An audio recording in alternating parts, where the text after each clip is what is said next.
Fellow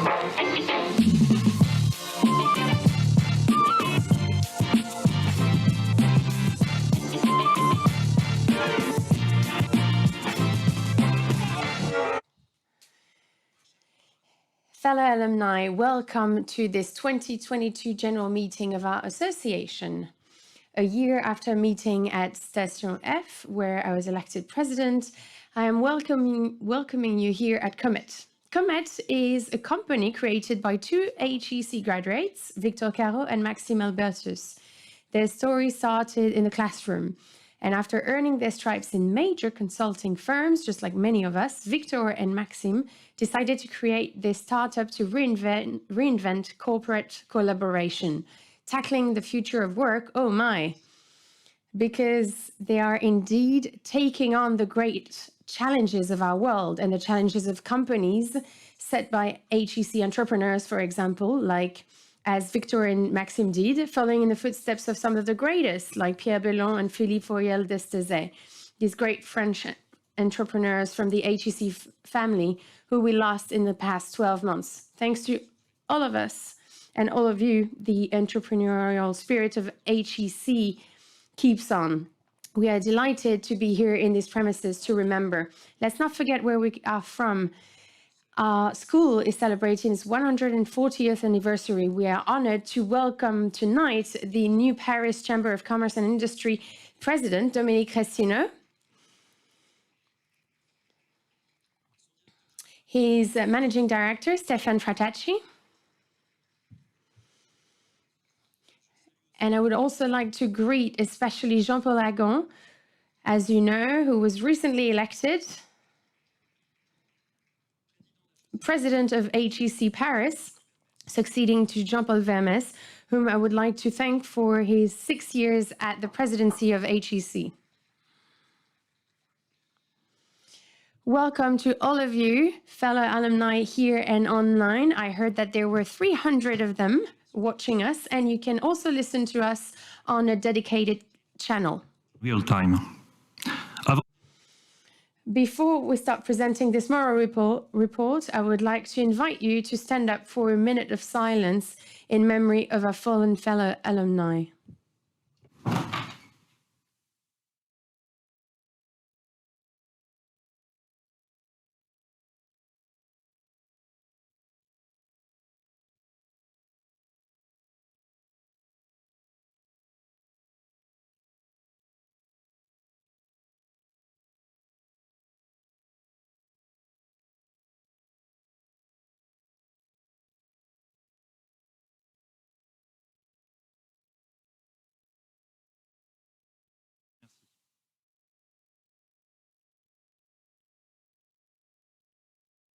Mes chers camarades, Fellow alumni, a review of 2021's activity is an exercise that takes us back to the end of the mandate of my predecessor, Frédéric Jusser. Remember, last June, HEC Alumni closed a fundraising of 333 million euros and 350 investors, including 85% alumni. This is an exceptional achievement, especially during the difficult context of the pandemic. Congratulations to Frédéric for putting the energy, ambition, and seed funding for this great project. Alongside Euraseo, the fund's investment partner, the fund has already invested in a dozen of companies, has a well-diversified portfolio like logistics, real estate, fintech, mobility, health. The fund will continue to be deployed until early next year. Then it will be time to think about the next steps of this adventure. At the same time, we're proud to announce the launch of HEC Editions, the association's new for-profit subsidiary. It just started its activities to work on partnerships. We also identified our future HEC house in London, and we're looking forward with confidence to the forthcoming completion of this real estate project, which has already been in the pipelines for 2 years. I will come back to this later. The first year of this mandate was for me, above all, following in the footsteps of my predecessor and finalizing the major projects undertaken during his presidency, thanks to all our colleagues. I would like to recall one last key achievement of 2021, which Frédéric announced on stage as last year's general meeting, the completion of the work on the association's mission statement and values. the end of a major project conducted together with the school. Thousands of people participated in our consultation. Dozens of volunteers mobilized, reflected, and contributed to working groups. And for the committee, the different clubs of our networks, the permanent staff of our association who work every day to ensure the proper functioning and influence of HEC alumni, this work has been amazing. Having an impact on business and society for a more inclusive, prosperous, and a more sustainable world is our purpose. We gather tonight around our common values. Excellence, which characterizes the education we received, entrepreneurial spirit, distilled through the motto of our beloved institution, learn to dare, curiosity, which makes us open to the world and attentive to others, diversity, the diversity of our community, rich of all of our backgrounds, nationalities, and differences. And finally, responsibility, which we assume in our actions. Finally, we've been living the HEC alumni mission, we share, we dare, we care, which our community has made its own. This is why my roadmap and that of the committee for the past year has been based on these three pillars. We share, we dare, we care. Let me give you the main lines. We share, sharing the commitment, the ability to effectively activate our network. These are extraordinary assets of HEC network. This commitment, your commitment here and online, are tangible and measurable assets of our network. These commitments are measurable through the membership fees, which remain HEC's alumni principal source of income. Since 2019, with the lifetime membership fees, the structure has changed. A larger part is stabilized thanks to student fees, the fees from students, which accounts for 1.5 million euros, and new membership fees from alumni, about 1 million euros. While the rate of conversion to lifetime membership declined in 2021 compared to former years, with 492 new Infinity Pass alumni subscribers, annual membership fees were high, about over 3,500 subscribers. I would like to add that the start of 2022 is excellent in terms of income from membership fees, and I thank all of you who are already up to date with their fees for this year. A word on the association service offer, which further enriched itself in 2021. The lifelong learning content offered to our life members were further developed through new partnerships, AXA Climate on issues affecting the planet. Lifetime members also have access to sector and market research reports like CERFI and Alteres.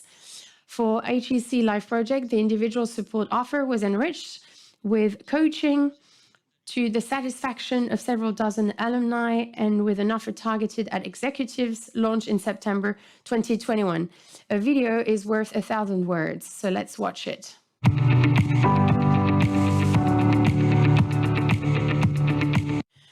Anywhere at the side of HEC graduates at any time, our commitment, offering you the best of HEC network online, a go-to platform you don't miss out on anything, access to the agenda, the job board, the directory, and over 2,200 clubs managed by 1,200 volunteers, and offline in Paris, Doha, Shanghai, and soon in London.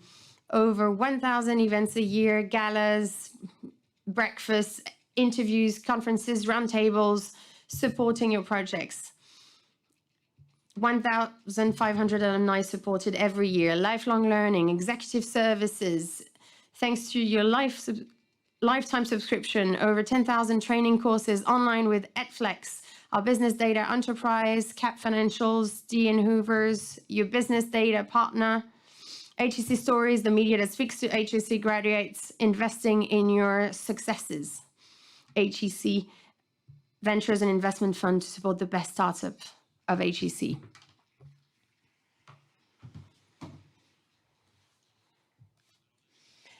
This video pushed us to talk about our network. This is at the heart, at the core of our work.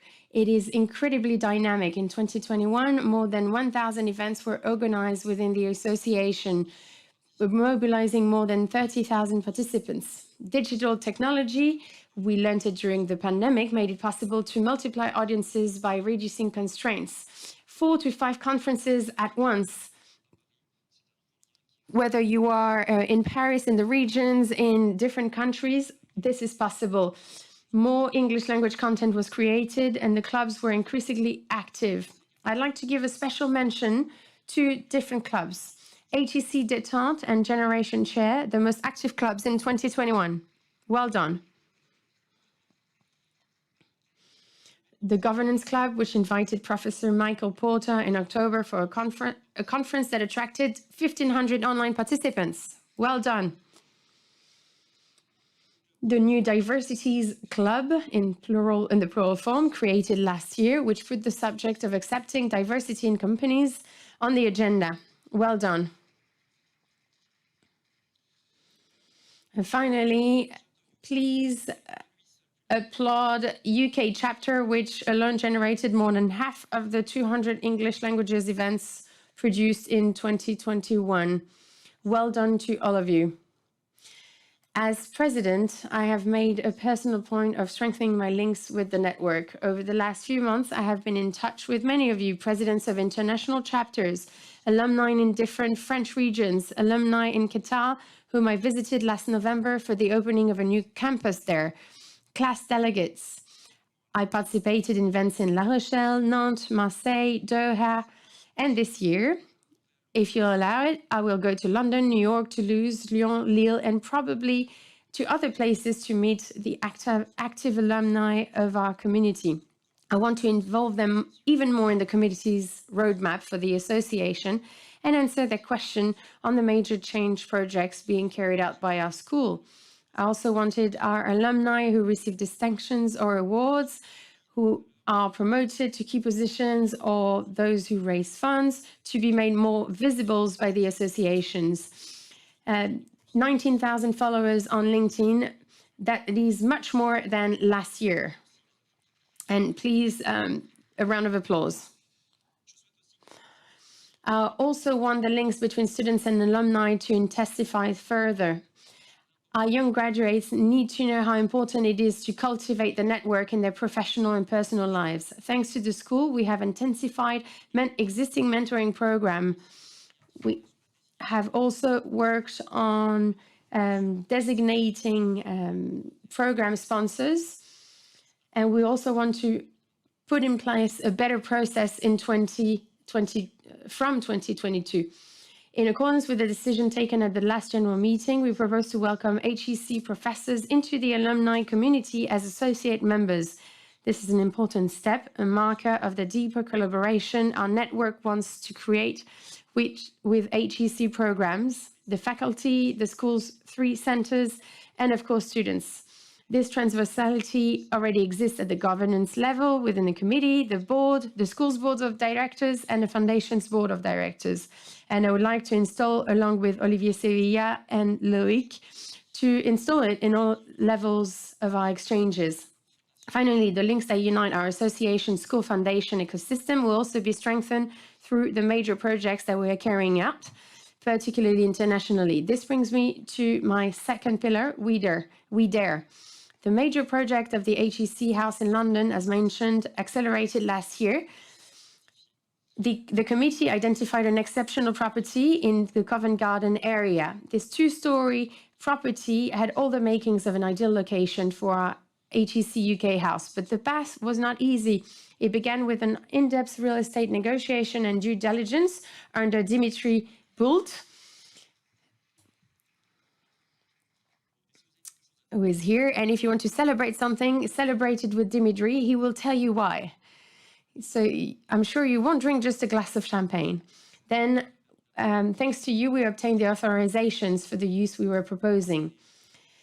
This project started before the presidents of Frédéric. So collectively, we had to understand each other, and we had needed several iterations of our financing plan.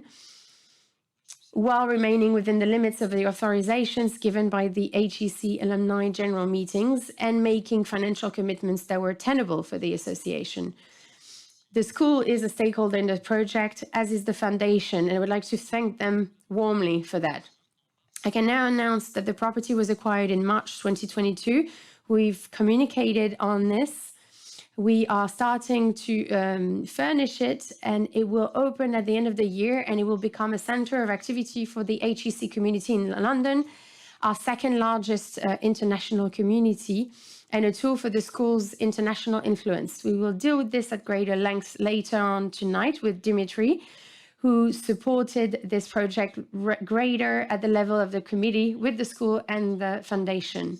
Another daring project, the HEC Gala Dinner, the second edition. It was postponed several times, as you know, because of the COVID pandemic.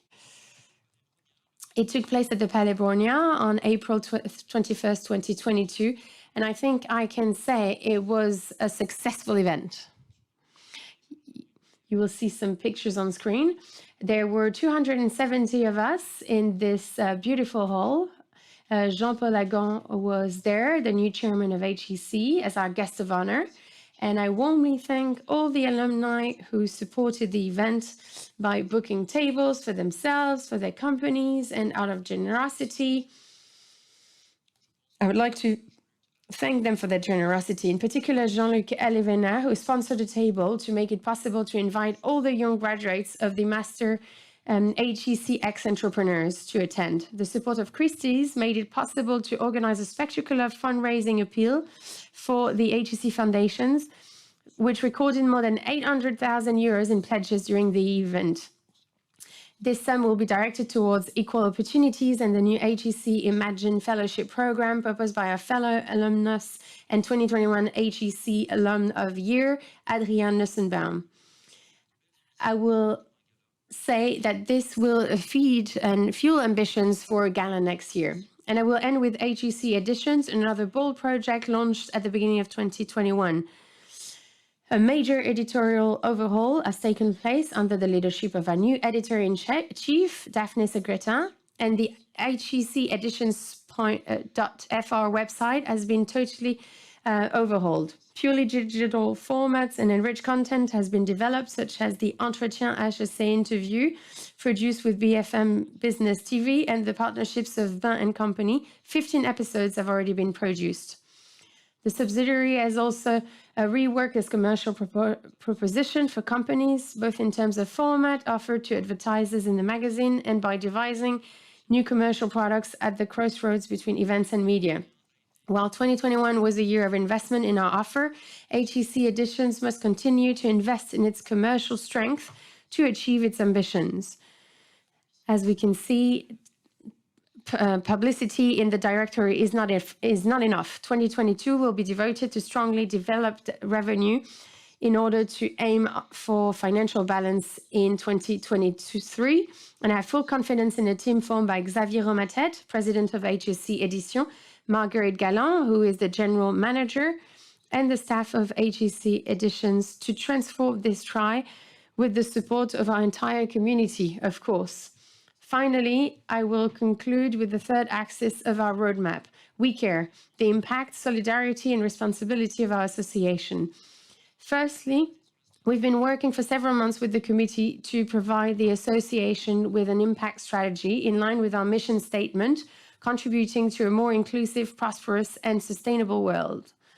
This starts with the establishment of a competence center accessible via the association's lifelong learning platform, HEC Alumni, which allows all lifetime members to update their knowledge on major issues such as sustainability, climate, business, transition. La récente sortie. Moreover, the recent release of our very first white paper, 2 weeks ago, on biodiversity, is a turning point. It's a turning point because of the theme, but also because of the method, because this paper has been prepared to inform the discussions among the negotiators at the next COP 15. For those of you who have not read it yet, this white paper makes tangible recommendations for researchers, companies, investors, in order to find a solution to the loss of biodiversity. Christine Rodwell and David Valiant, that I would like to greet tonight, have done a remarkable job. I would like to thank them in particular and congratulate them for this work. Finally, the creation of HEC Transition is the third component of this impact strategy. This initiative will create a link between the generations that are the most impacted by this environmental challenge. It's a new type of club based on by Antoine Rabin for students and young graduates. Its ambition is to have a strong impact on the whole HEC community by putting the theme of environmental transition at the heart of everyone's concerns within the association and at school, so that HEC continues to lead by example. You will get the chance to meet some of the members of HEC Transition tonight, and I am sure that you have heard and seen during the last graduation ceremonies among the students that took the floor. You must have seen Anne-Fleur Gold and Camille Fournier. They bravely and smartly made an echo to the voice of the rebels within HEC, and they asked us to fundamentally review our economic models. We will talk about them as well, about our impact strategy. Following impact, we care, and solidarity. Our association wouldn't be what it is if it weren't thanks to the solidarity between our members. This is why we have given more visibility to the Solidarity Fund, and this will be more visible. We will help more alumni that are in difficult situations. Solidarity is also visible thanks to the support provided to students thanks to the HEC Foundation, in particular within the framework of scholarships and our inclusions programs. The financial support is also supported by HEC Benevola and Generation Boost, which donated its surplus treasury to the HEC Alumni Solidarity Fund. Those are beautiful examples. We need to continue down that path. I would also like to underline the solidarity of our association since the invasion of Ukraine and the outbreak of this terrible war on the borders of Europe. The whole community has been on the move with the implementation of various initiatives and with the leadership of the HEC Alumni chapter in Ukraine to supply to Ukrainians with basic necessities and to help the displaced population. A joint collection with ESCP alumni and HEC allowed us to raise 200,000 euros for the UNHCR in donations. Finally, we care, and I don't say this because our treasurer is in the room, it's also budgetary prudence, which is a necessary obligation for our association. Indeed, we transmit this from one generation to another. We have a unique model. HEC Alumni takes undertakings, invests, dares, while at the same time, 80% of its income currently derives from membership fees. The association has good figures last year with a surplus of about 100,000 euros. Our subsidiary HEC Editions, a new investment, as I was saying, is in deficit, which is normal because it is in its early phase. And also its commercial launch was delayed by COVID. Our treasurer will give further detail to explain this performance. I've often been asked when I met some of you about this, and from 2022 onwards, student fees will be provided in the form of an annual payment from the school of 2 million euros. Our association is also working on strengthening its service offering and improving the quality of its database. In some regions, we have people who largely contribute to this in order to ensure that we continue to have membership fees, thanks to Infinity Pass internationally, and in all the segments where we can make further progress. I will end with this moral report, with the committee's evaluation report. We want to be transparent. A form was presented to the members of the committee, and there was a response rate of 83%. The respondents gave an average score of 8.75 out of 10 on the conditions for carrying out the committee's mission, 8.45 out of 10 for functioning, and 8.45 on 10 for its effectiveness. The respondents consider that they contribute sufficiently or very much. In light of these results, we decided to take many actions for improvement to ensure that members can be sent in advance, such as agendas and documents, to offer a brief summary after each committee meeting and to increase the representation of presence of clubs, hubs, and chapters within the committee. I would like to end this report by thanking the members of the committee for their remarkable commitment, which makes this body a real driving force for achieving the association's mission with ambition and exemplarity. And I would like to congratulate the whole team of the association, including the General Director. We have reached the end of this moral report. Dear alumni, 2021 has taken a lot of resources to adapt to an extended period of COVID, and yet this year will leave a mark on our community of major, impactful, forward-looking achievements. I would like to thank all the volunteers and the team of permanent staff whose work and resolve have made it possible to bring our ambition projects to fruition and to animate the network in an exemplary manner. With their hard work, they put HEC Alumni at the height of its ranking, the most powerful alumni network in the world. We can be proud of our association.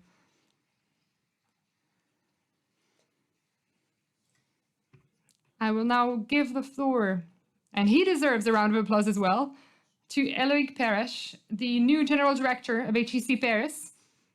He became director in February 2021.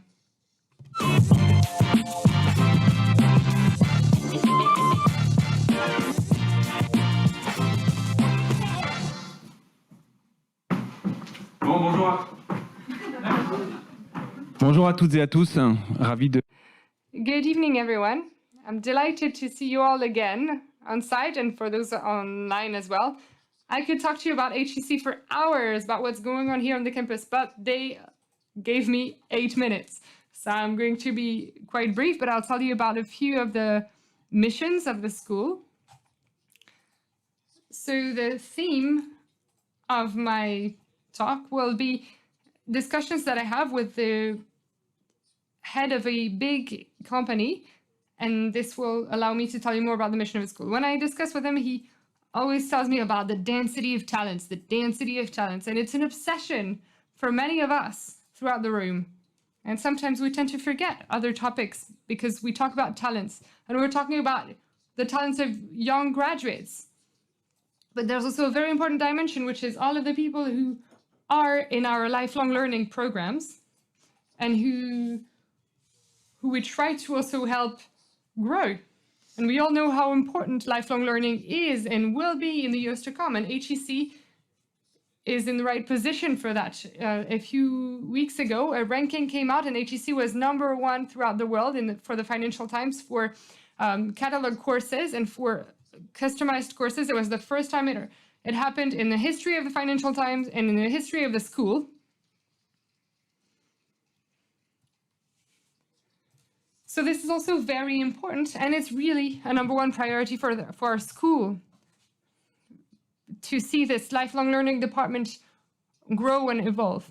But regarding talents, there are 3 dimensions that I would like to talk about. First of all, training. We can talk about tomorrow's talents without thinking that we're permanently changing and making our programs evolve. We need to include the climate and environmental challenges. Of course, we will talk about that tonight, but it's not a little element here and there. It needs to completely overhaul all of our programs. Of course, we talk about democracy, social peace, we talk about AI, about data, about technologies, and meaning. So today, our whole curriculum is changing. All of our curricula are changing. It's been the case for several months, and it will continue in the years to come in order to overhaul several of the courses that we offer at HEC. Secondly, if we want to remain agile and autonomous in our decision-making process, well, the links that we create with other institutions, including the Polytechnical School, is really at the heart of the questions that we raise. We have a lot of research centers in cooperation with them, but this is a really strategic theme for the weeks and months to come for HEC. And the last one, it's the framework in which we operate. We need to learn to dare, of course, but in which context? And the refurbishment of our campus is something that is very structuring for us. It keeps us very busy and on our toes, and it will continue to do so for the months and years to come. So the first question, density of talents. And the second thing that he talks about as well is COVID, the Ukraine conflict. We don't understand anything about the supply chain anymore. We need to sign a chair together with HEC. I need to have researchers that can help me understand these themes. Creating knowledge so that we can bring solutions. This is at the heart of the strategic goal.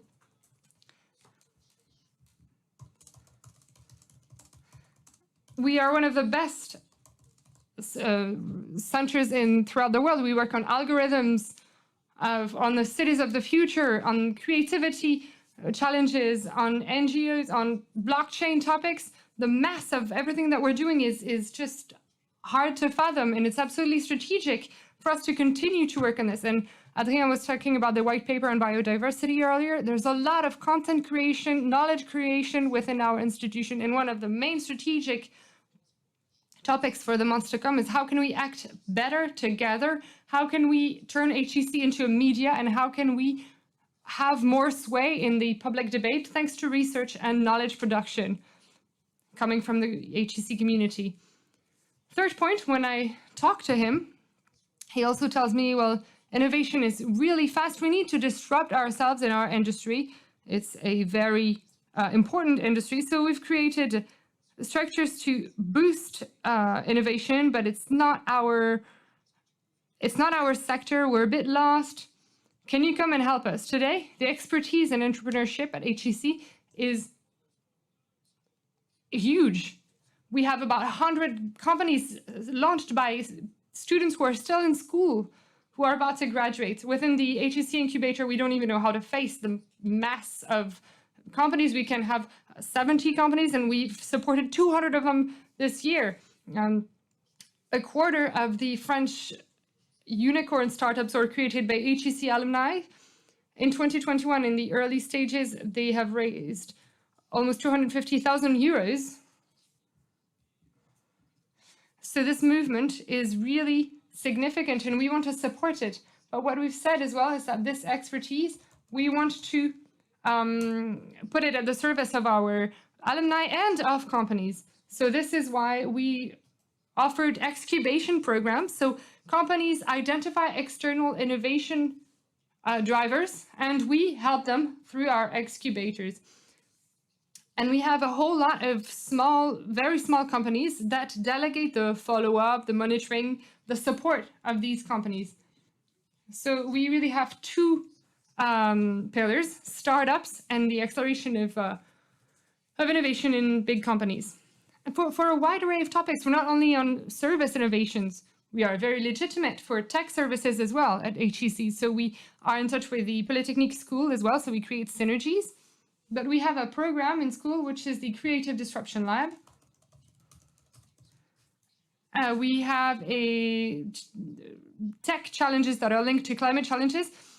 And soon we're going to launch a program on tech. So we try to be at the heart of tech challenges for innovation as well. And the fourth dimension. And so here I went to him and I asked him, you come from an area in the world that is suffering, that is undergoing a social and economic crisis that is really deeply, that is really serious. So people cannot leave the country and get trained in the best areas throughout the world. So why wouldn't you do a big donation, even though you're not part of HEC, so that we can give scholarships to students that come from this country in question, so that they can come and study at HEC. So the idea is that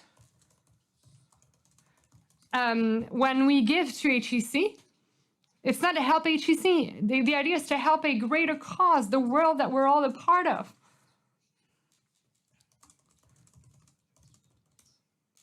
So the question of the impact and the fact that HEC is at the heart of the social ladder, this is truly important. And when it comes to education, last year we took a measure. We decided to change the modalities to enter the school following the preparatory school. First of all, we said we would change all of the different squares for exams, and the students that have a scholarship, we realized that they had much lower probabilities of succeeding at that scholarship, and if they were cubic, they had much higher chances of passing the exam. And when we changed the modalities, we've just had the results 3 days ago. We have 21% increase of the number of scholarships, of students who have a scholarship who've succeeded in the exam. So a small measure actually had a huge impact on the results of this exam.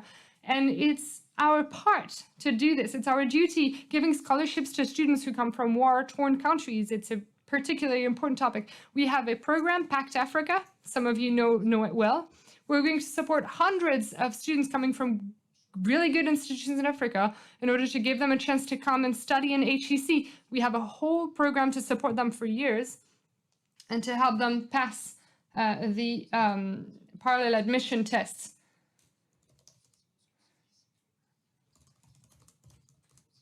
We want our expertise to also be at the service of the society in which we live.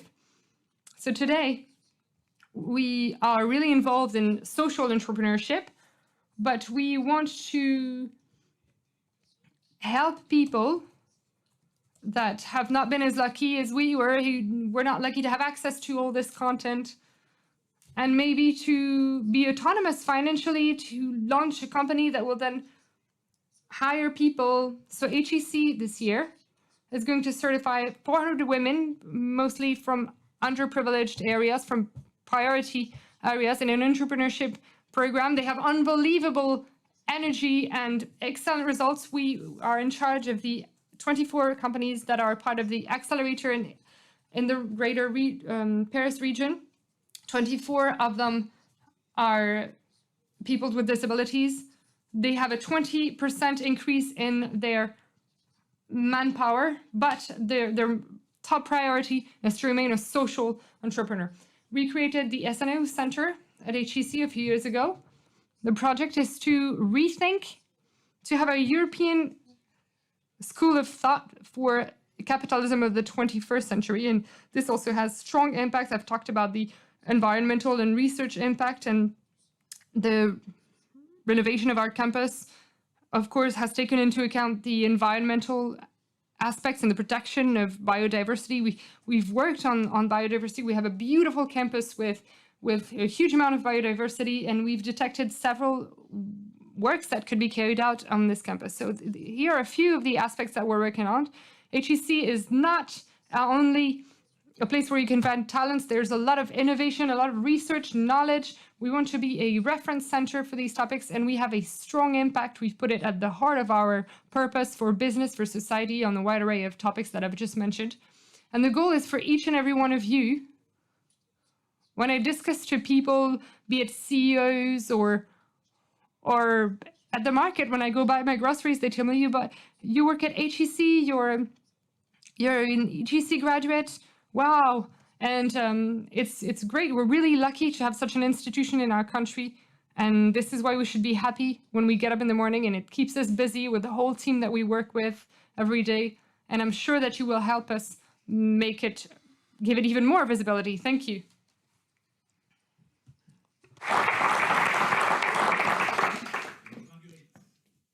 Merci beaucoup, Eloïc. Thank you, Eloïc. Well, good evening and welcome to all of you online and here. Let's now turn to the second part of our General Assembly. We will have two roundtables on two main projects that kept the association busy in the past few months. And the first of this roundtable will be dealing with the HEC House in London, and I will be your moderator. Dimitri Boult, please come on stage. Dimitri is from the graduating class of 2001. He leads a real estate society listed, and this is the oldest one in France. And you provided to the association your real estate expertise and your deal maker abilities in this transaction. Thank you for being here. Delphine Curson, the General Delegate of HEC Foundation, graduated in 1994, and Philippe Aster, another alumni. the international director of HEC Paris. He's in charge of the representation offices of HEC internationally, especially the one in London. He's representing his director, Delphine Moreau, who couldn't be with us. Thank you to all of you. So to put things into context, this project mobilized our whole community, the HEC alumni community, and the stakeholder of the school and the foundation for the past 2 years. So after this incubation period, our HEC house in London is a reality, a beautiful building in the Covent Garden area. So before learning more about this project, let me remind you the main stages of this building. It all started in 2019 when the association made record revenues with the lifetime membership fees and decided to invest 3 million euros in its largest chapter internationally, the one in London, over 3,000 alumni. Second stage, the real estate search was quite complex. The budget wasn't enough. And at the same time, the school wanted to join this project to capitalize on this investment. And the school joined the funding of this project to make this project possible. And then fundraising was launched by the foundation to support the international expansion of the school in the UK. And then third step, after validating the funding by the general meeting, the building was identified, funding structured, and the building acquired at the beginning of this year. But of course, there will be some works carried out, so we will have to wait a little longer for this building to open. Now, I will let you discover the premises through a video, and then we'll turn to our roundtable.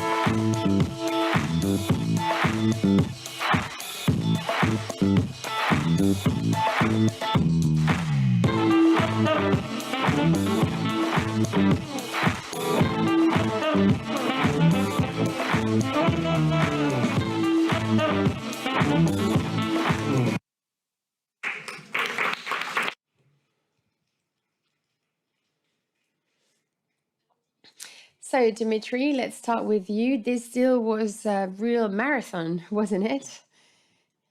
We've reached our objective, but could you tell us why it was a good investment for the association?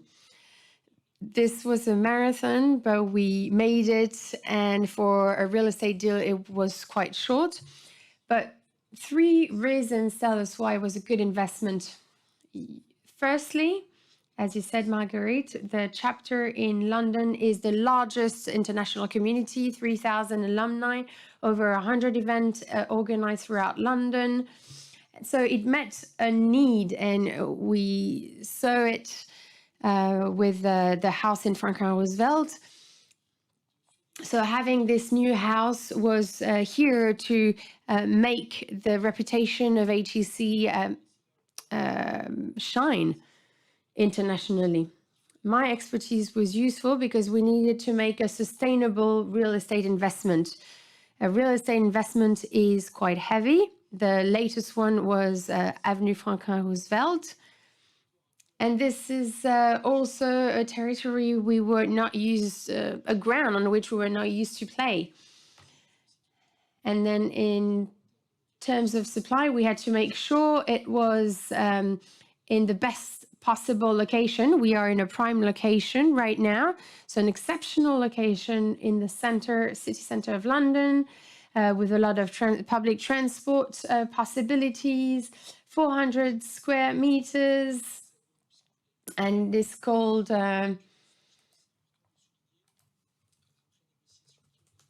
hexagon because you've seen the structure of the building. And usually you know that you buy to lease in England, but this one was purchased for real and to last. And the third reason why it's a good investment, because it was a three-party investment right from the start of this project. We worked hand in hand with the foundation, without whom this project wouldn't have seen the light of day, and the school, of course. The UK House will welcome executive education classes, and this is highly valuable because we want the HEC brand to shine across the borders. We asked the contribution of several of our association members at the different stages. Can you please reassure us on the fact that this transaction is part of the authorizations that were given by our members and by our statutes? I will. You said it, a real estate deal is quite complex to put in place. And we had to ask your contribution to create the conditions of this deal in terms of a global budget, but also in terms of creating a real estate company and in terms of funding. But of course, we followed all the rules, you can be reassured. And all the elements that were validated by the association were also validated at the office and at the committee unanimously. And we are also subject to prefect authorization, and all the rules were followed. And I would like to thank all our legal advice. They will recognize themselves because they helped us through this formal process, and their contribution was crucial. Philip, you are the international director of HEC. So what will this change to be physically present in London? It will change a great deal. First, to roll out our international business and all the international activities of our school in London. As you know, at school, we operate international offices in New York, Abidjan, Tokyo, Beijing, and in London. And we also have a campus in Doha, Qatar, that was mentioned earlier. These different premises have several ambitions. First, enabling the development of the international activity of our school in terms of executive education, innovation and entrepreneurial ecosystem, in terms of fundraising, but also in terms of relations with companies. So this is the perfect opportunity, we think, to help reach those goals. You remember it, Marguerite? The office in the UK House was created in 2014. It hired 4 people, including the first person hired abroad for the association. It coordinates 100 events per year and not per month. It welcomes over 1,000 students every year. So this is the first mission of these offices, to support this development. Its second mission is to offer our students different international experiences with great added value, and also to commit the international community locally and involve them. So having this opportunity, you said it well, Dimitri, to contribute to the executive education curriculum and have different cohorts of participants, as this is a global first. it is a great opportunity for us because it is part of the strategy born by Eloic, and that is making this executive education international. Our students, graduates, HEC professors, our collaborators on the campus will be federated thanks to this HEC UK house. And this will also cultivate this sense of belonging to our community, which is very dear to our heart as fellow alumni. So to conclude, this is a beautiful opportunity. This is a great project that brings us all together, and we are all looking forward to move forward in those beautiful premises. So Delphine, this foundation supports the international dimension of the school. So how will this project be part of this program? Good evening. Let me recall that the foundation has two missions. First, giving access to the school to the highest number through Equal Opportunities program that we roll out internationally now. And secondly, to give the ability to the school to invest, to launch, develop strategic programs. The visibility, the reputation of HEC are key success factors for the school, for future students, future professors, for clients. So it sounded natural to us to support this program. The international strategy of the school has been supported by the foundation through the support to the offices in Côte d'Ivoire, for instance, and London, historically speaking, as well. And we also have excellent scholarship programs to attract the best students. So this is the continuity of our international strategy. So we are thrilled to go to London, inaugurate the premises, and use the foundation as well. I would like to congratulate the work carried out by the volunteers and the school teams who worked very hard for this NEST project. And I would like to thank our donors. They gathered 1.6 million euros in donations and donation pledges, which is very close to our goal. And I would like to add that the funding is not done yet, not closed, so you can also be part of this project. We are here at your disposal. And thank you for your great support. So what is the next step? What is the next step, Dimitri? This is very easy. The inauguration, the opening of the HEC UK house. And as you've seen it on the movie, there will be more works. We are working with JLL, our managing a company for the works. And at the beginning of next year, it should open. And we hope with a great opening in London. Thank you. Thank you to the three of you. Thank you for your insights on this project. Let's now turn to our next roundtable.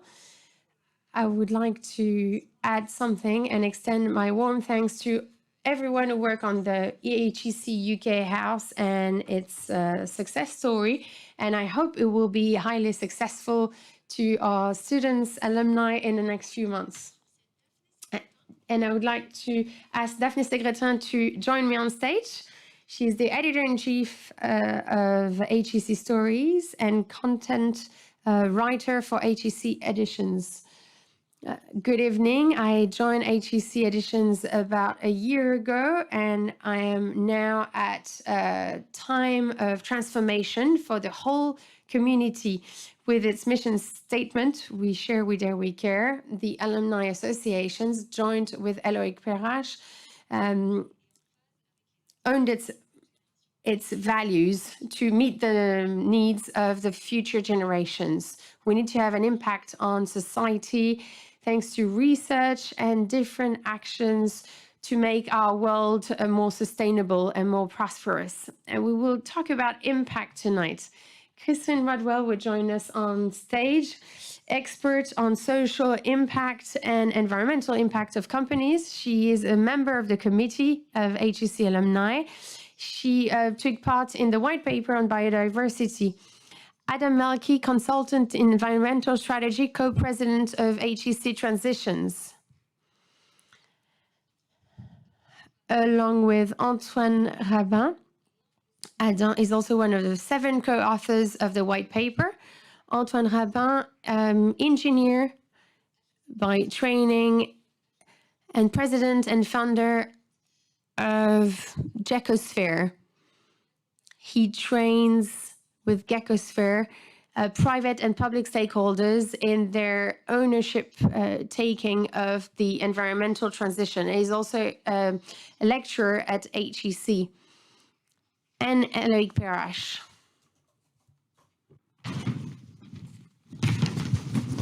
On va commencer par parler du livre. We're going to start by talking about the white paper on biodiversity, but first, a few images.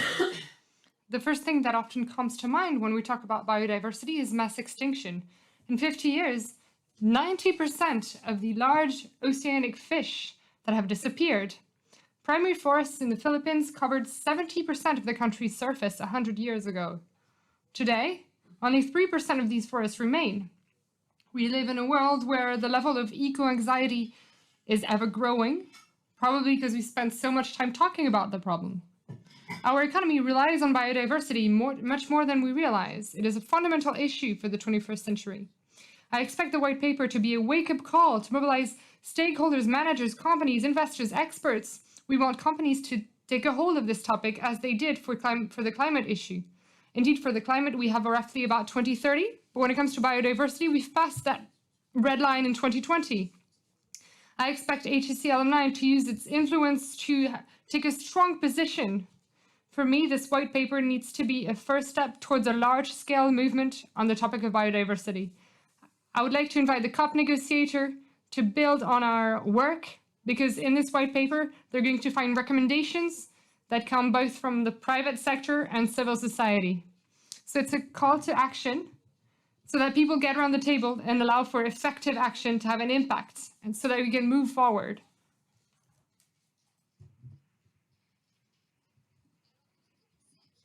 So first of all, I turn to you, Christine, because you were at the head of the drafting of this white paper. I have an easy question. Why did you choose biodiversity? Well, there were heated debates around this topic. Adrienne decided about a year ago that it was about time for the HEC community, so 68,000 graduates, to position itself on several themes that are both important for business, but for our planet as well. So we could have chosen climate, but we thought with Adrienne and the committee that we're starting to have quite a bit of information on climate, and for a company to want to have a net zero trajectory can find all the information required on the market. However, when it comes to biodiversity, we hear about it a little bit. We see some boards that start to cover these topics. We see NGOs, investors, consumers who are starting to talk about it, but it seemed to us as though companies were at a bit of a loss. So we decided to launch this work, and it took us about 9 months. We had 7 alumni who piloted the project, including Adam, who is here with us. And this allowed us to meet about 50 people. The idea was to interview company managers, investors, civil society representatives, so NGOs, experts, researchers, and to ask them for their point of view on this theme. And we wanted them to focus on 2 specific sectors, so the agri-food business and finance. The white paper that you've all read, of course, is made up of 2 parts. One part on that's taking stock of the challenges of biodiversity, the links with climate, the links with social impact, and that proves for those who might not be convinced yet, that biodiversity is a business challenge and that there are risks for business linked to biodiversity and that there's a cost for inaction. The second part is a series of recommendations, very tangible and practical recommendations for investors, for companies who want to get involved, to make commitments. So focusing on the agri-food business and finance, but applicable to most business sectors. I know that I'm running out of time, so I'll stop here, but the message I really want to convey tonight is that this is only the first step. I would like to thank Monique Huet. Is she in the room?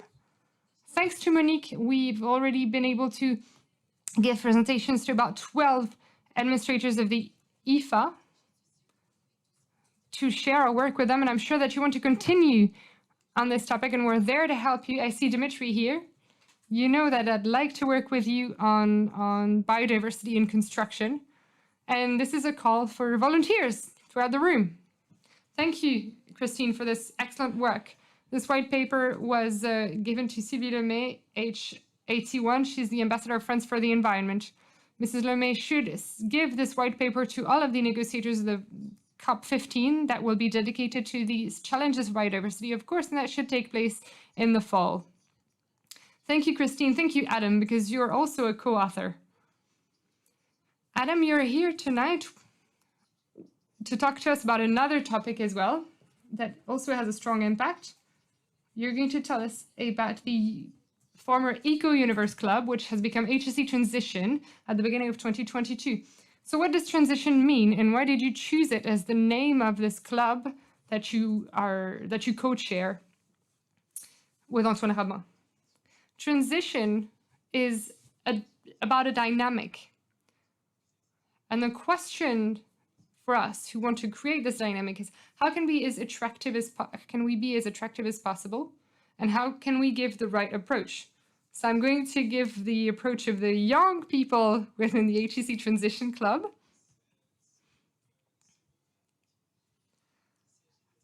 This group has high expectations, but also wants to be constructive. We have two expectations. During the beginnings of this club, we wrote an open letter in December 2021 when a new dean was elected. We wanted this new dean to be aware of environmental challenges, and we wanted him to take them on.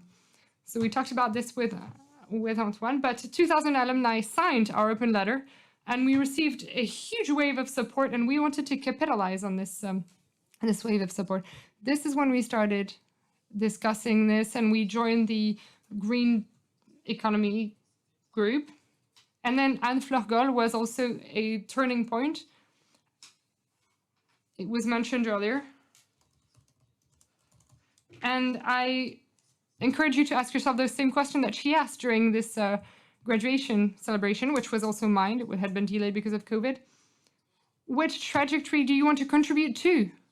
The business as usual trajectory of +4 degrees, the 2.5 degrees, which also comes with terrible consequences, or do you want to try to get as close as possible to the goals of the Paris Agreement? This is in terms of expectations, but we also want to be constructive. We've received Adrien Couret's support with the white paper and Marguerite Galland at HEC Alumni. We also have that at Eloïc Perrache. We want to be there, and we were there for the white paper. We were there for the curriculum review, and we want to continue to be there.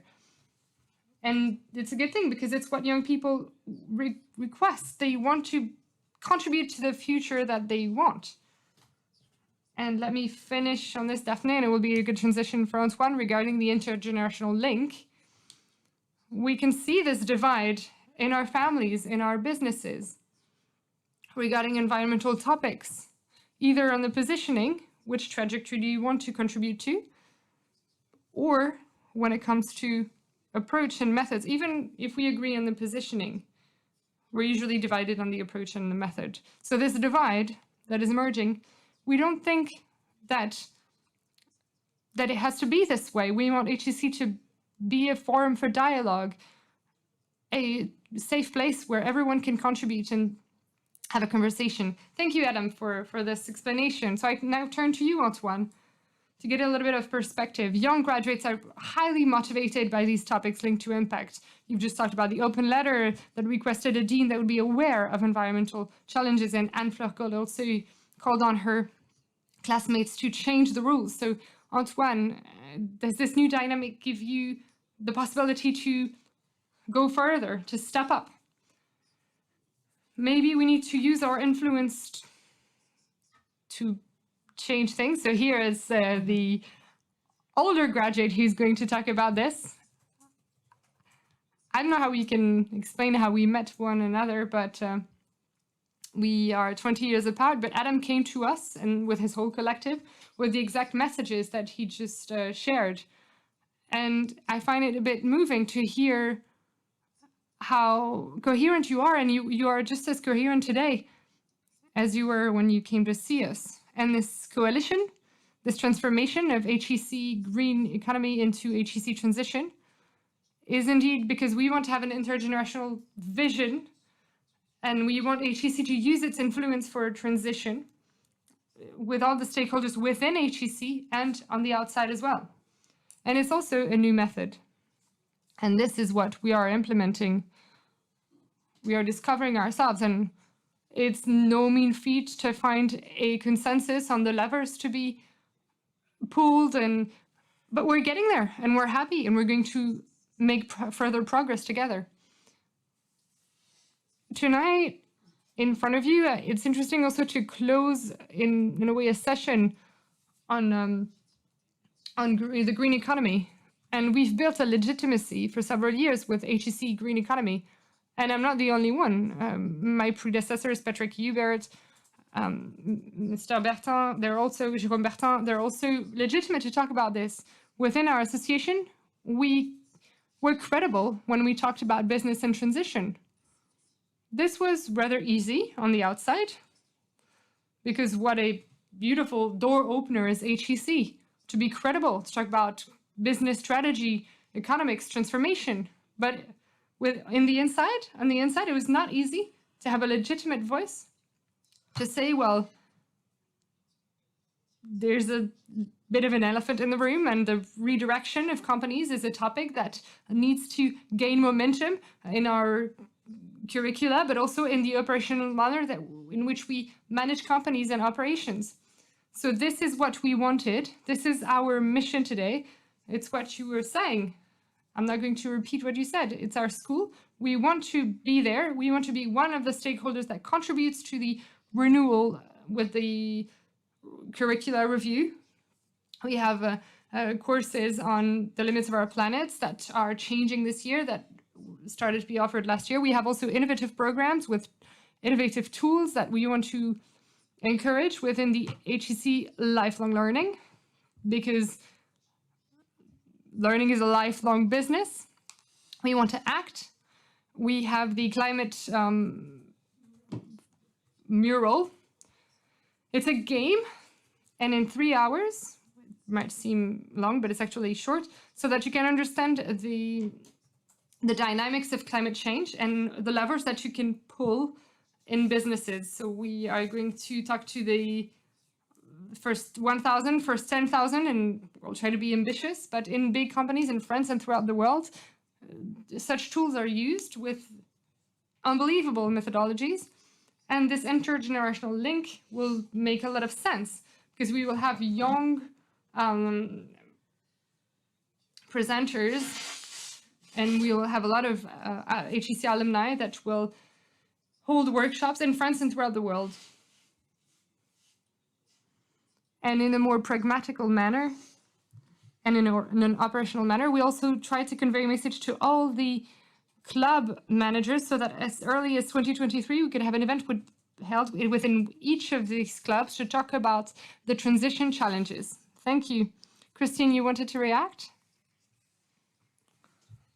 I just wanted to add one point regarding what you've said, Antoine, and I think that you'll be interested in this as well. Out of the 50 people that we've interviewed,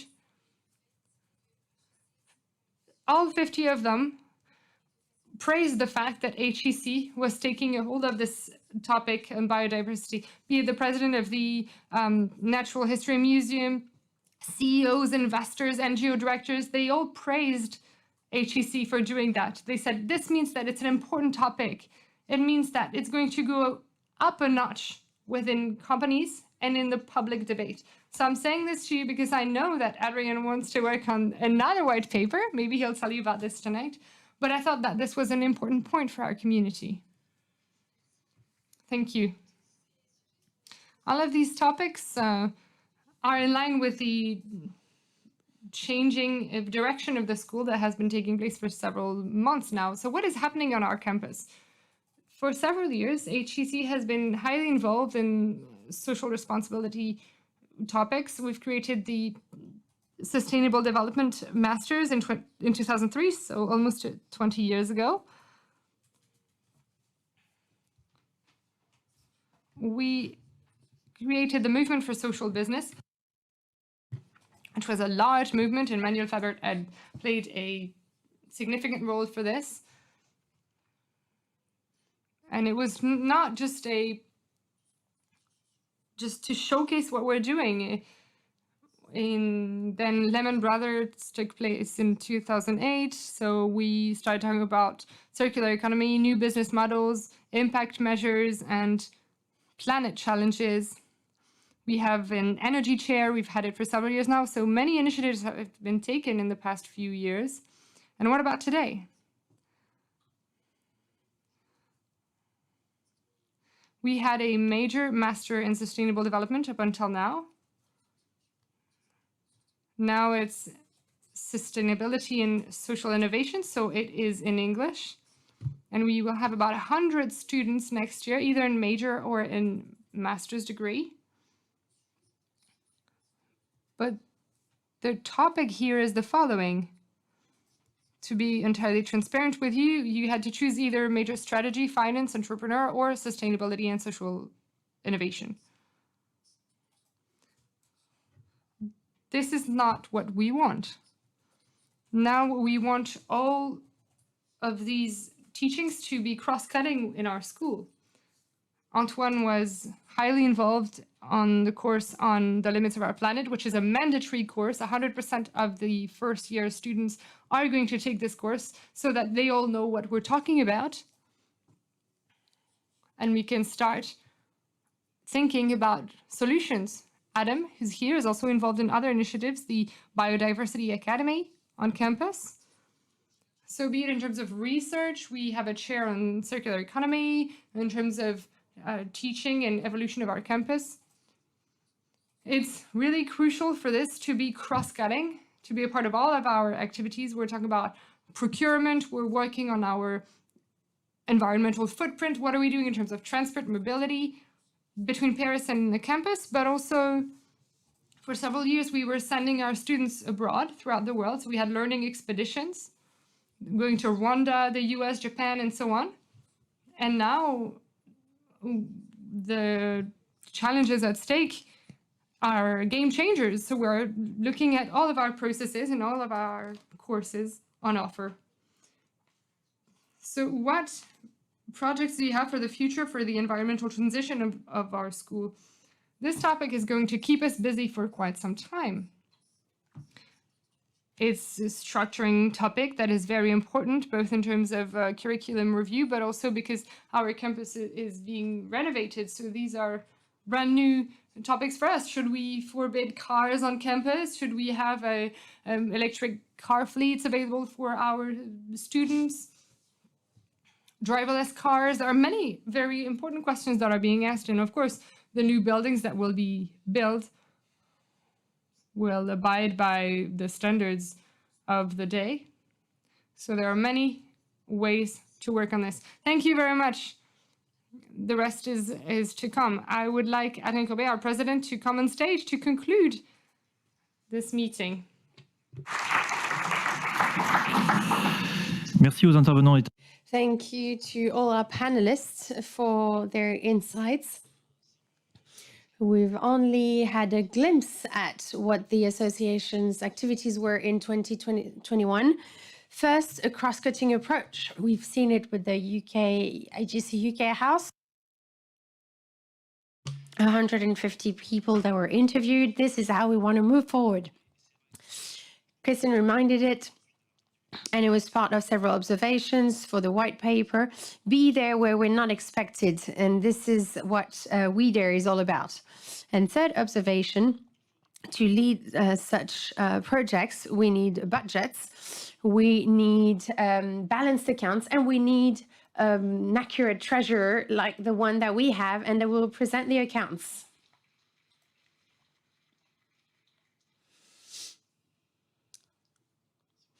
Good evening to you all. This is the part you were all waiting for. I have the privilege once again to tell you about the fun part of this general meeting. So we wanted to be even more efficient than previous years. So you will see a lot of figures on screen, so be careful. So let me give you a few insights on 2021. Be careful, huh? Might hurt your eyes. So membership fees increase compared to 2020 thanks to the school contributions. So membership fees corresponding to students on campus. Within this transition to the Infinity Pass, it is logical that Infinity Pass membership fees are declining, but over 2.5 million last year. HEC Edition became a subsidiary, so the whole commercial activity is now part of a subsidiary that is not part of those figures. This is why you don't see them on content and directory, because they now regard HEC Editions. In our expenses, employees were transferred in different departments, and this is why there is a change in the payroll line last year, because we had higher membership fees than expected, and because Marguerite was managed costs well. We have a positive operating result of 94,000 euros, similar to 2020. So first, the exceptional result of 200,000 euros, the exceptional provision, corresponds to the provisions that we decided to make with our auditor. I would like to thank him for his work. So a provision of 200,000 euros to balance out an exceptional result. This is an accounting result. It showed an added value on our HEC edition. The 200,000 exceptional provision is the first estimate of the investment that the association will have to make to compensate for the losses of HEC editions. And now we can turn to the next slide. In the aggregated accounts, if you look at the last two lines, we noticed last year that for the first fiscal year of HEC edition, a loss of 152,000 euros, but we had a surplus of 107,000 euros. So it offset a loss of 52,000 euros. Why was there a loss at HEC Editions? This is the combination of several factors. First, the necessity to invest in new content, in investing in a new client base. And you might remember it, the director of HEC Editions quit at the beginning of 2021. Marguerite accepted to work as an interim general manager, but of course, it wasn't the best time, especially when the subsidiary is being created, because you need to work on this new client base.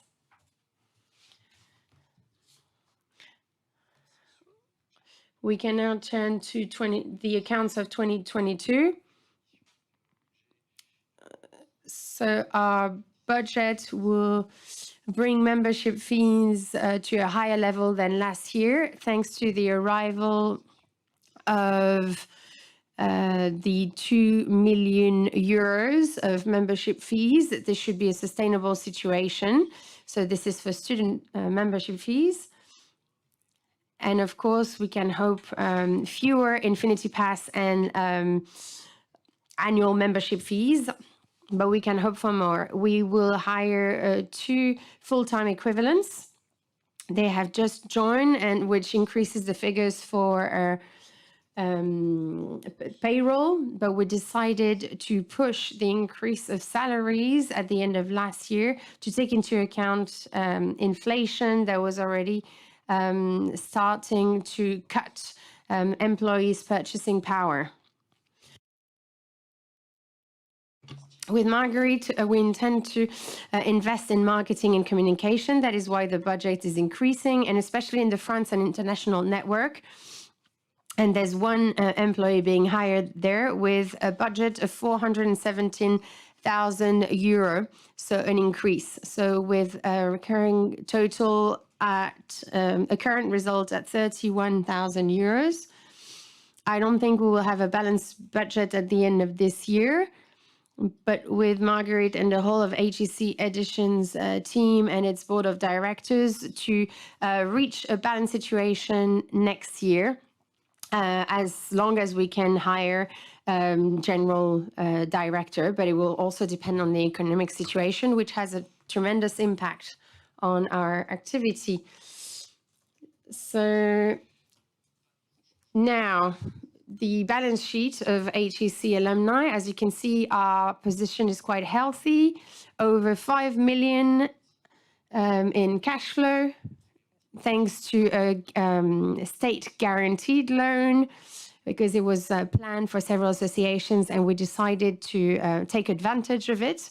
So we raised 600,000 euros thanks to this state guaranteed loan, and it made our cash flow higher from 5 million to 5,800,000. Our balance sheet this year will be different thanks to HEC UK House. We will have spent a lot of cash. We will have more loans. And upon demand of our auditor, we should reassess our Franklin Roosevelt asset. And this, so we have 970,000 of immobilized asset.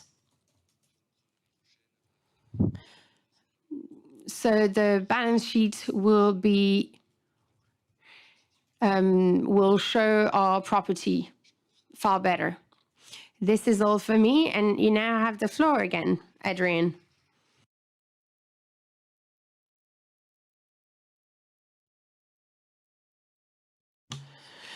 So there isn't any general meeting without resolutions and deliberations. So for the statutory exercise, Marguerite, could you please join me on stage? Marguerite has the result of the different votes in her envelope. I have the figures.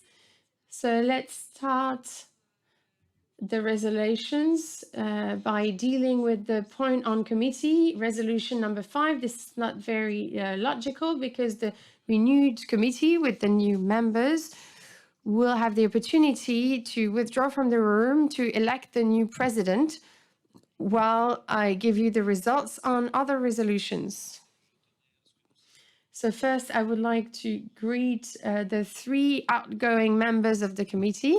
And please prepare yourself to stand up. Hortense Deroux, class of 2005.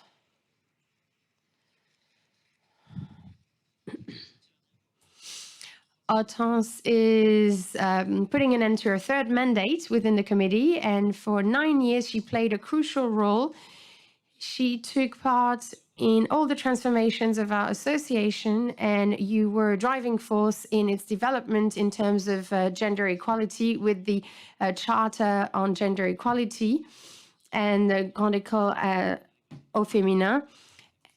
And we would like to extend our warm thanks to you. I would like to applaud Nathalie Gaveau. She's online. Natalie, you are putting an end to your second mandate. We mentioned the UK House, and you played a crucial role in this project. You found this real estate project. You also played a crucial role in the entrepreneurial strategy as a board member of Station F.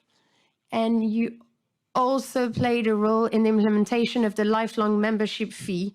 And you are also a large donor. Thank you for all your work and contribution. And finally, last but not least, where is she? She's hiding.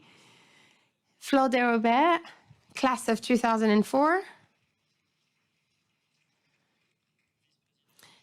Vice President, my dear Flore, so many achievements, a key role in the first gala in Paris, the launch of the lifelong membership, class delegate, a remarkable one, and marketing committee and network committee as well. Thank you for all your work.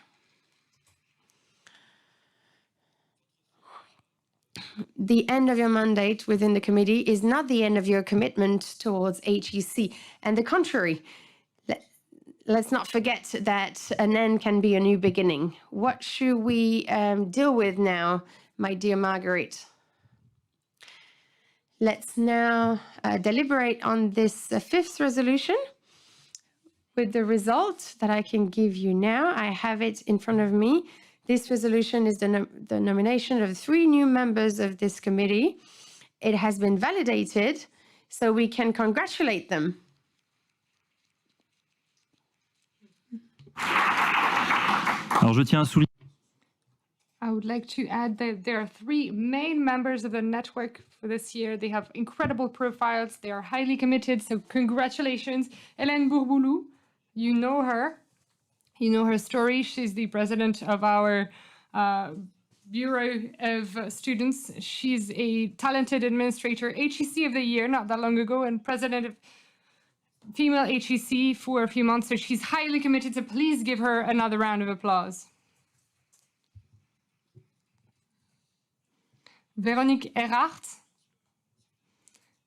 I was talking to her earlier. She's been committed in a committee for years in our association. She started in 1987. She knows our network by heart, and she's president of the Hub Finance since recently. So please give her a round of applause as well.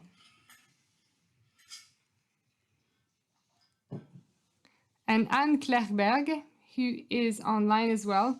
She has an incredible career in big companies. She is at the head of the New York chapter that she made a lot more dynamic, and she's entering our committee to echo the voice of internationals.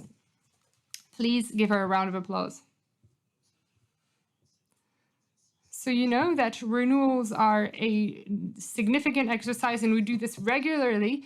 Every year, if possible, we try to have such a quality renewal, and this is thanks to the work of the members of the appointment committee who worked for hours again this year to interview all the candidates and who reported to the committee based on objective criteria. I'd like to thank Emmanuel Michael, who is the vice president of the association, Sylvie Vignol, Bénédicte Ledenet, Isabelle Proust. Thank you.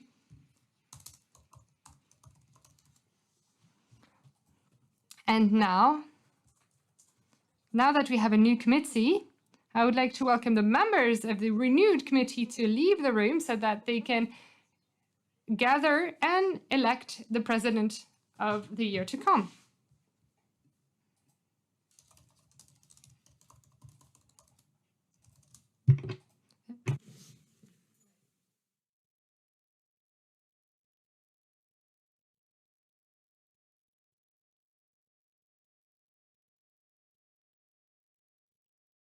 Alors, pendant ce temps-là... Meanwhile, can you hear me? Okay. I'm going to give you the results of the other resolutions. So we're going to do them in the right order. So the first resolution was the approval of the 2021 activity report and of the President's report, moral report. You've heard an extract of it earlier. This resolution is approved. La deuxième résolution. Second resolution, the approval of the annual financial report, the balance sheet for the year that ended December 31st, and the discharge given to the President, Board Committee, and Auditor for this annual financial report. This resolution is also approved. Passons à la troisième résolution. Moving on to the third resolution, which was the approval of the membership fees for 2023. It is also approved.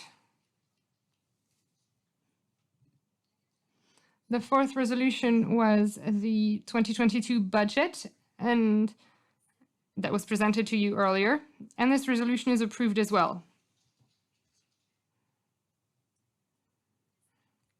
The fifth resolution, we've just gone over it. It was the appointment of our new members to the committee. The sixth resolution is about the UK House. We've talked about it at length tonight regarding the refurbishment fees, the fitting out costs. An extra budget was granted.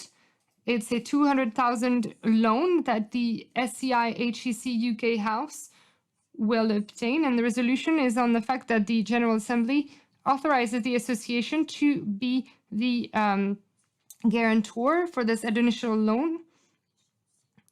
This loan has the same repayment schedule and the same characteristics as the 1.8 million loan that was already granted.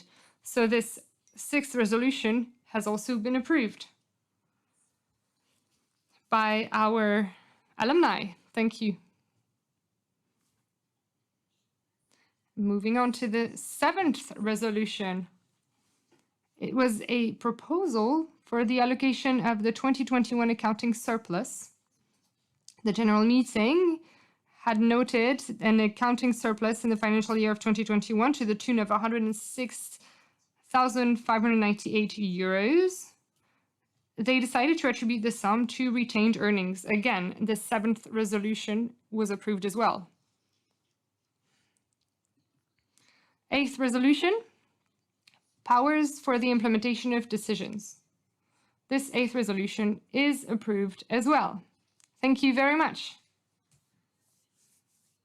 Thank you for taking part in the vote. I don't have the exact number of voters, but I see in what I'm presented here that we are above 750 voters in this assembly, which is slightly lower than last year, but still very satisfactory.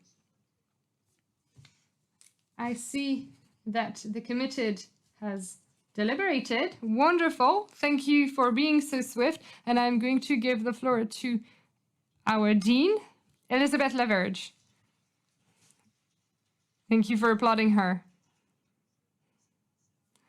I did not think that it would happen, but I am the Dean of the committee. And it is not going to change. Well, I'm going to remain the Dean, the eldest of the committee.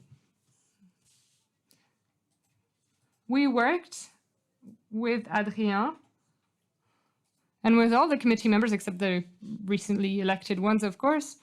It was a pleasure to work together. And this is the reason why we're particularly happy to put an end to this suspense and to tell you that Adrien is a candidate for an extra year. Secondly, the unanimity of the people represented and present, we voted for him. And this gives us the opportunity to support him all throughout the year. And we would like to praise him for his vision for HEC Alumni and his commitment and the commitment for our whole community for us to have a positive impact and for a sustainable world. This is wonderful and something which is just as extraordinary. He is incredibly kind and he has proven so all throughout the year. And he is careful to the work of the volunteers and the whole team of HEC Alumni who deserve it. So congratulations, Adrien. We are delighted to welcome you as our president again.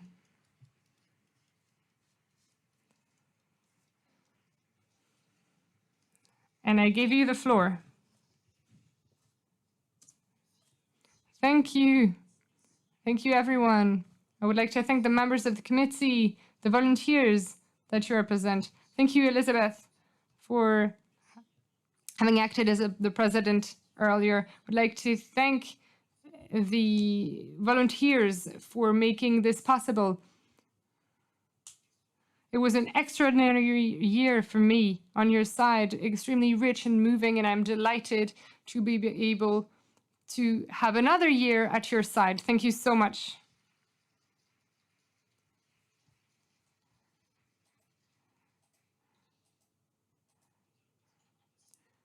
We are now going to move on to the high time of our association that is long awaited in our association, and I often hear about this. It's the revelation of the HEC of the Year 2022. It's going to be particular this year. There's a specificity. You know that nominating the HEC of the Year is done by a jury, which gathers members of the school, the association, the foundation. And this year, the specificity is that we don't have one HEC of the Year, but two. But I'm not going to tell you more about this because the tradition is to have a strong personality who hands this award, and Jean-Paul Agon is going to hand this HEC award for the year of 2022, and it's an honor and a privilege for me to introduce him as if it was necessary. Well, I will do it. Jean-Paul is an HEC graduate of the class of 78. You spent your entire career in the same company, which is proof of your values. You are loyal to your company. You've had one of the most international careers, which was not a given in your generation. You went to Greece at 24, to Germany, to China, where you became the head of the Asian hub, and then you went around the world and you came back to L'Oréal within France to be the CEO of the group. You're the CEO of this company. It's a major company. You have completely overhauled it, made it a leader in its fields.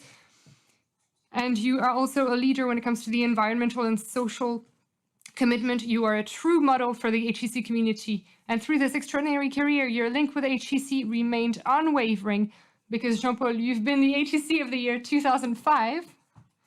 You've just accepted, and we will never thank you enough, to become the president of our school, and we thank the Chamber of Commerce and Industry, and we're delighted to welcome you on stage to hand you the award of the HEC of the Year for the year 2022.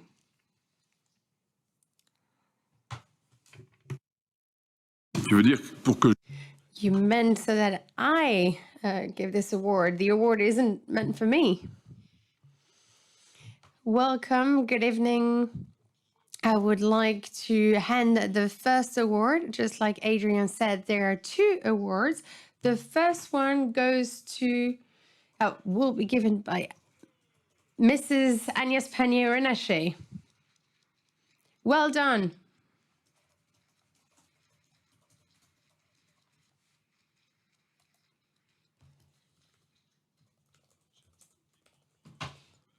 I have a compliment to read. I am delighted to honor as one of the two awardees a ministry to the government for the ecological and energy transition. Agnès, your career is characterized by a wealth of activities. It could have been totally different if you had followed your passion, that is dancing. I read that for your primary school show, you were behind everyone because you were the smallest one and were not in tune with the pace of the song Singing in the Rain. But your passion helps us understand your story, how you were so agile in moving from the private sector to the public sector to be in the highest sphere of the government as a minister. You were raised in Paris, you have an exemplary career, HEC, Sciences Po, the ENA school, and so you never dared to take risks to help your career advance. We have something in common. You were the woman of crises because you've evolved in difficult contexts. After the finance ministry, you were dealing with public hospitals at the time of a heat wave. You were the executive manager of a strategic investment fund, and then you became a department manager at Forestia, an automotive company. In 2016, you became the delegate director of the Compagnie des Alpes, dealing with the Futuroscope park, and you tested all the roller coasters there were, because you knew that you would have to experience roller coasters in the public sector. But you dared to enter the political world, loyal to the HEC entrepreneurial spirit. You were result-oriented, and you wanted to work on equal opportunities and gender equality. You met Mr. Emmanuel Macron in 2007. You were the vice director of Caisse des Dépôts. And 10 years later, you become a referent member of the En Marche movement. Then you became a state secretary with Bruno Le Maire. And then you were in charge of in the industrial portfolio and craftsmanship portfolio. Your style is quite unique and remarked, not because of your backpack full of files. You are also straightforward. And even people in the government praise you because they know when you are dealing with a topic, you will solve any issues. And in March 2021, when the pandemic hits, the president asked you to find a way to supply masks at a time of shortage. And you became the referent in this matter. And you tripled the weekly supply of FFP2 masks within 2 months. Then you worked under Jean Castex to work on the strategic consolidation of France. The COVID crisis, along with the others, showed how vital it is to control supply chains. As a Parisian, you also worked in Pas-de-Calais, in a mining region. And nowadays, you work as a minister for the energy transition. You have the heavy burden of enabling this transition in the context of a difficult geopolitical context. And now you will have another role. This situation is unprecedented, and your whole career will help you. You also have many other assets to tackle all the challenges working alongside the French President of the Republic. And you will be loyal to the HEC entrepreneurial spirit. You can be reassured that you can count on us to support you. Well done.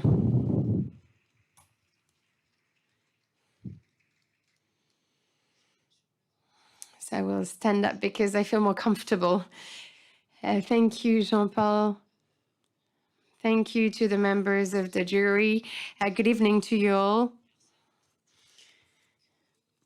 This is a surprising moment. The 20th of June happens after the 19th of June, which is my birthday, but this was also the time of an election, as you know. And dear President, we are hoping that you will get better results than we saw last year. So this puts in perspective my own situation. So I'm being emotional.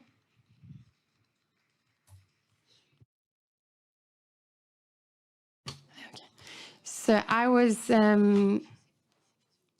I remember that 30 years ago, I took my exams for being an HEC graduate. At the time, we weren't really using the internet. Hélène Beauboulou and Hélène Garçon, she's from the same class, and we were part of the same drama club. And when we look at the times we are experiencing, we are going through difficult times. So we are far from Hélène et Garçon.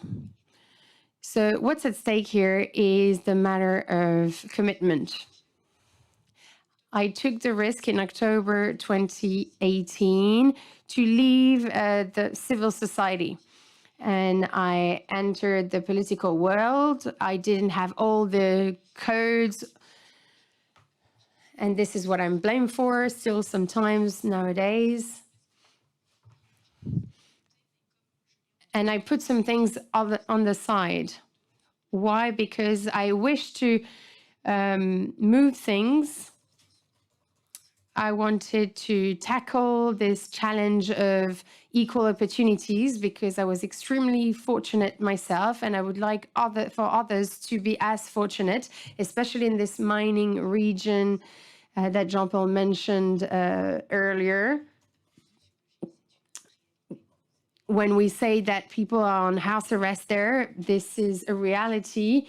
When 14, 15-year-old tell you that they won't work in mechanics because the high school where they live doesn't offer this curriculum anymore.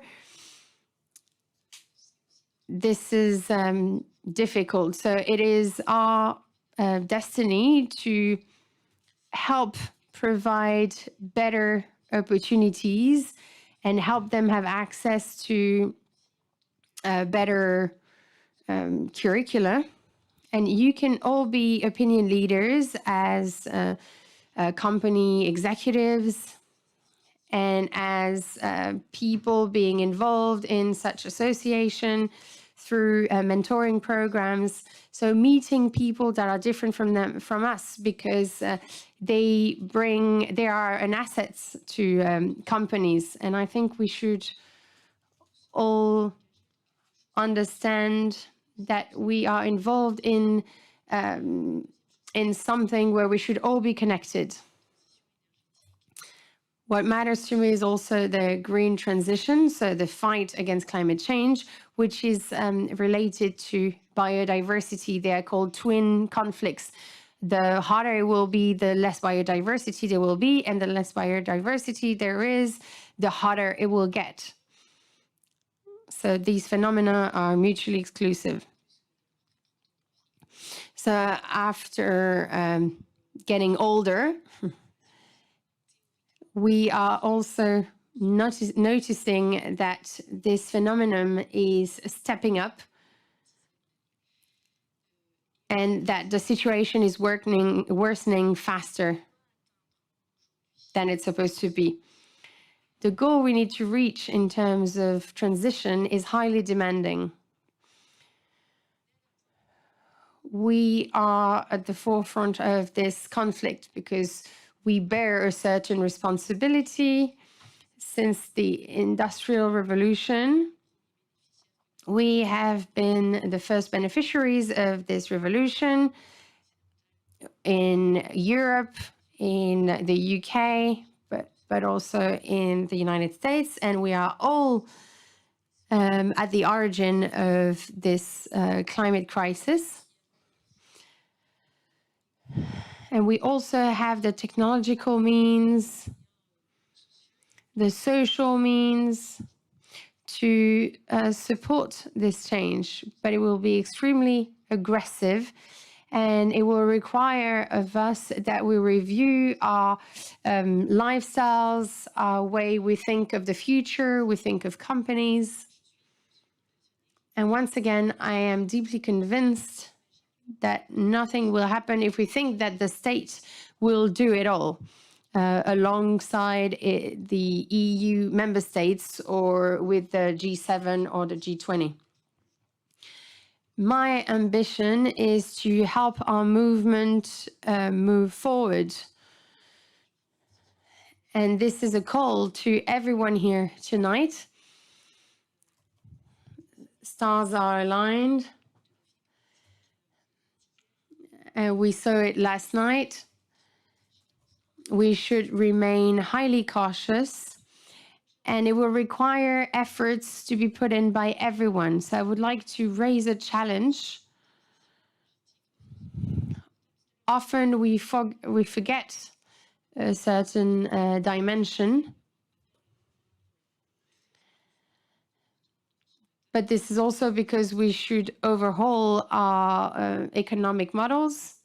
So I would like to set a challenge to you. Please help me, help France, help the EU to rise to this challenge of consumer choices. This is something I would like, a call I would like to launch in the next few days. And I'm very proud to see young graduates make their voices heard in this matter. And sometimes we feel like young people are exaggerating, but I don't think I think capitalism and climate rhyme. And I think we need to tackle this issue, and I count on you.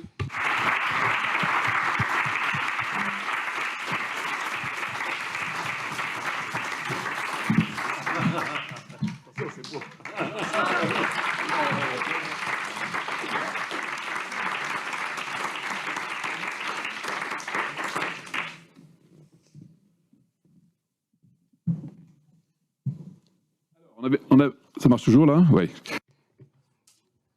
We said that there were 2 people being rewarded this year. So the second one, we want equality. So we have a man, and this man is Mr. Thomas Jonas.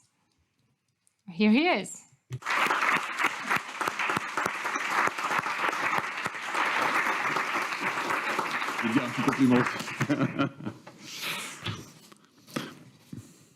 Alors, je suis ravi de présenter. I am delighted to now introduce an entrepreneur who shakes things up and who revolutionizes the food business. He's the CEO of the Naturous Find startup. He's a graduate of HEC Paris in 1993, Mr. Thomas Jonas. Thomas, you have all the ingredients of a success story that could be a Hollywood movie before an MBA at HEC, which was you were off to an excellent start, of course. You were part of the Air Force before moving to Hong Kong at the beginning of the 2000s. You become a member of Péchiné in luxury and cosmetics, and then you become a member of Alken as VP Sales and as General Director of the beauty branch before you became the manager of the Midwest Fago Company.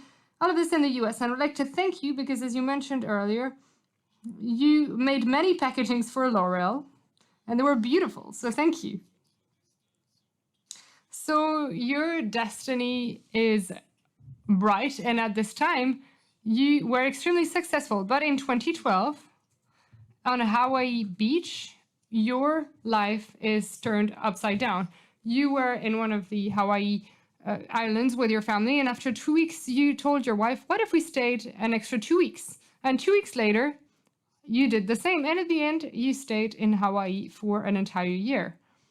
We've all had a time in our life when we questioned everything, but it's even more frequent and normal when we are lucky enough to be in paradise and that we do not feel like getting back to the extremely cold winter in New York. But in your case, it was more than this, because when you were looking at the plastic bottles piling up in some beaches of Hawaii, you had a brutal epiphany.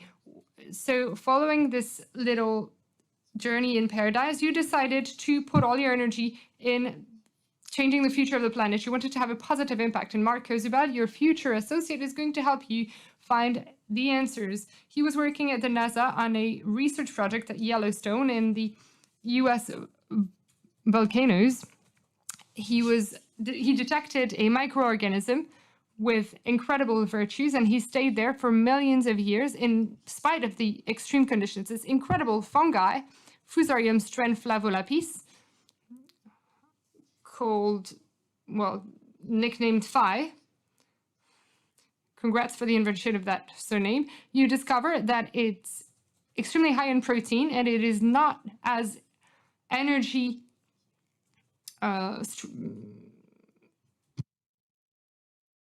it doesn't require as much energy as protein from animals. And just like many American visionaries, I also heard that you had a garage in Montana, but we don't have time for this. And 8 years later, your startup is one of the most famous in the food tech, and it's going to disrupt the content of our plates.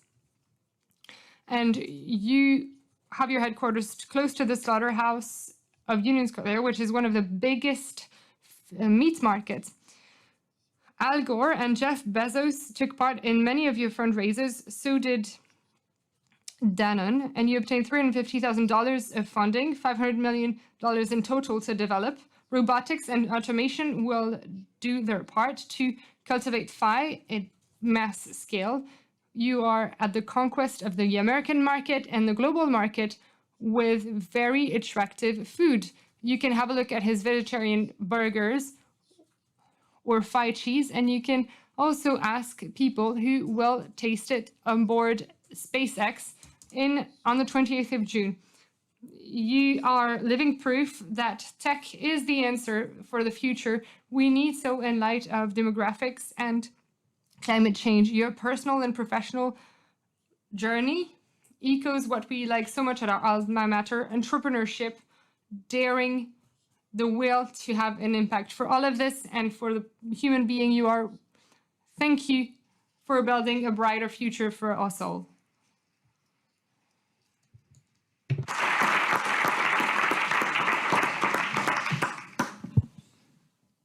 Bonsoir. Good evening, everyone. Can you hear me? I'm sure you're all wondering if it tastes good, and of course it tastes good. There's no reason why it shouldn't be.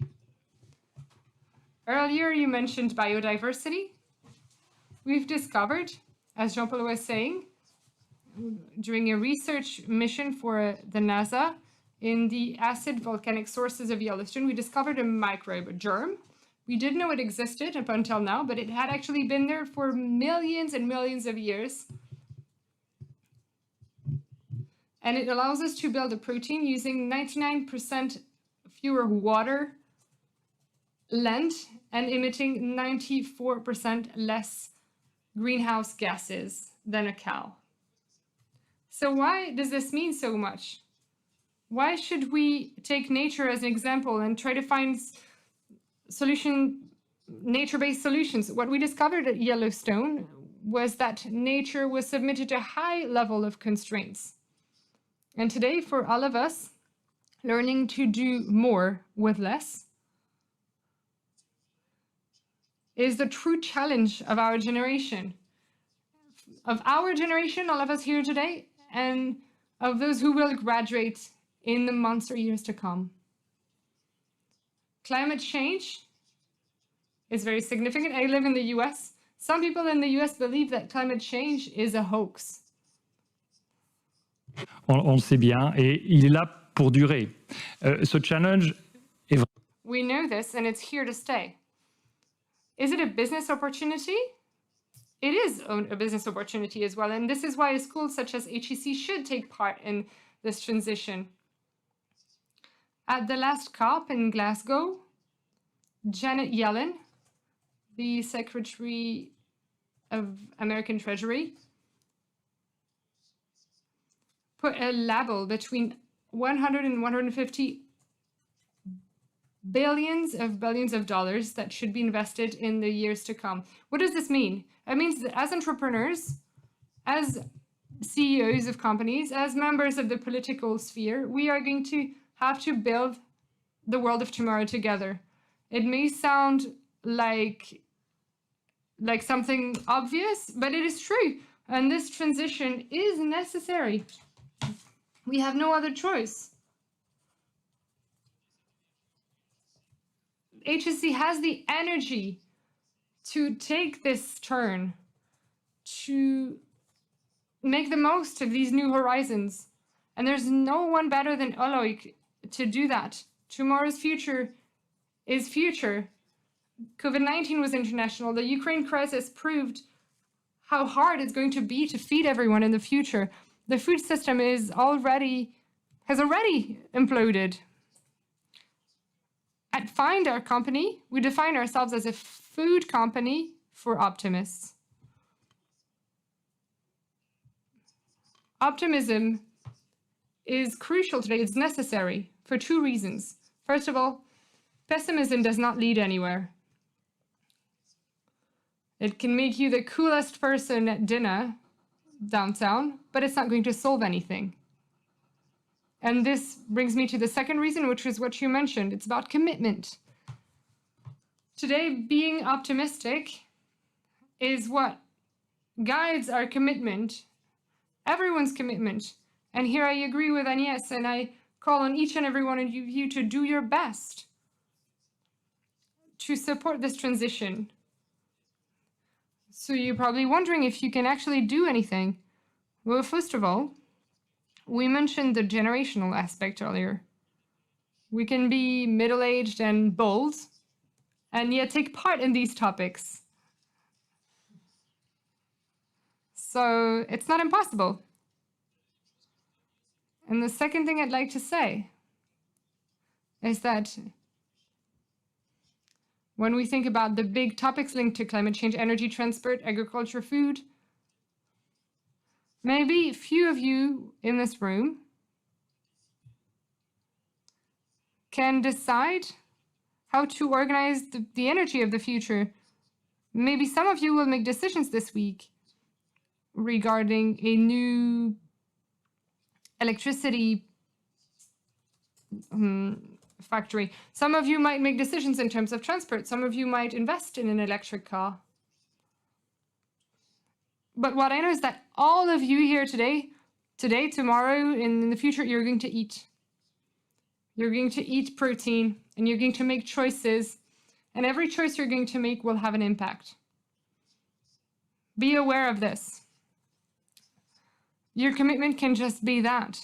And this has value. And this will improve things for the future. Slightly better and then much better. Because all of these changes add up. So thank you in advance for all your efforts. Agnès and myself will be watching you. She has the means to watch you now.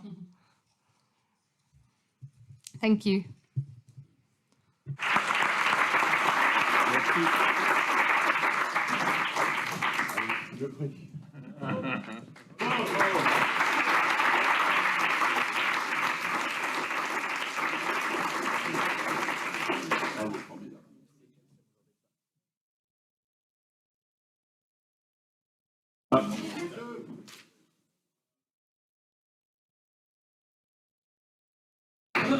Bravo.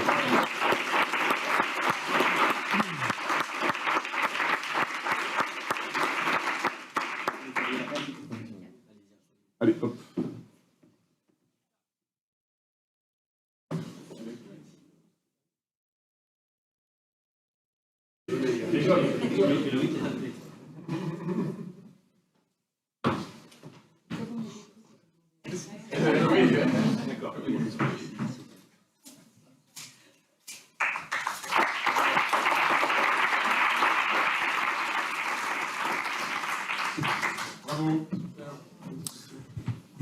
Un dernier mot, je vais être très court parce que One last word. I'll be very brief because it's quite late, but this was a good evening, so I'll be simple. I would like to thank all the volunteers, thank all the participants, and those who were also online with us. I would like to thank the committee. I would like to thank all of the permanent staff with us. I would like to thank the school, the foundation, Marguerite, at the head of the volunteer team with such talent, and I think that we have all earned our cup of champagne.